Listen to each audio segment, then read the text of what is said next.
দ্বাদশ জ্যোতির্লিঙ্গের কাহিনী। ভগবান শিবের 12 জ্যোতির্লিঙ্গ দেশের বিভিন্ন জায়গায় রয়েছে। এদের দ্বাদশ জ্যোতির্লিঙ্গ বলা হয়। এই জ্যোতির্লিঙ্গের দর্শন পূজার মাধ্যমে ভক্তদের পরম শান্তির প্রাপ্তি ঘটে, ভগবান শিবের পরম করুণা লাভ হয় এবং তাদের মোক্ষ প্রাপ্তি হয়। এমনই কল্যাণকারী জ্যোতির্লিঙ্গের কথা আপনাদের বলবো এই ভিডিওতে। আজকে আমরা আলোচনা করব এই ভিডিওতে শ্রী সোমনাথ জ্যোতির্লিঙ্গ সম্বন্ধে।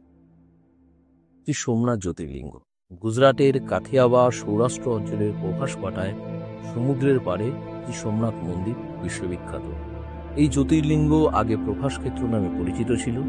এই জায়গায় ভগবান কৃষ্ণ জরা নামক ব্যাধের বান দ্বারা লীলা শেষ করেছিলেন। সোমনাথ মন্দিরের আরাধ্য দেবতা শিব সোমেশ্বর মহাদেব নামে পরিচিত।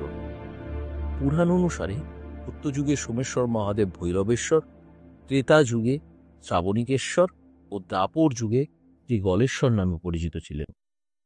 পুরাণ অনুসারে দক্ষ প্রজাপতির 27 কন্যা ছিল। তাদের সবার বিবাহ চন্দ্রদেবের সাথে হয়েছিল, কিন্তু চন্দ্রদেব তার স্ত্রী রোহিণীর প্রতি অত্যাধিক আসক্তিবশত অন্য 26 জন স্ত্রীকে উপেক্ষা করতে থাকে। এই কারণে দক্ষ তাকে ক্ষয়িত হওয়ার অভিশাপ দেন।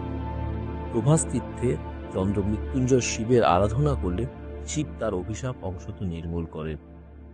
এরপর ব্রহ্মার উপদেশে কৃতজ্ঞতাবশত চন্দ্রদেব সোমনাথে একটি স্বর্ণ মন্দির নির্মাণ করেন।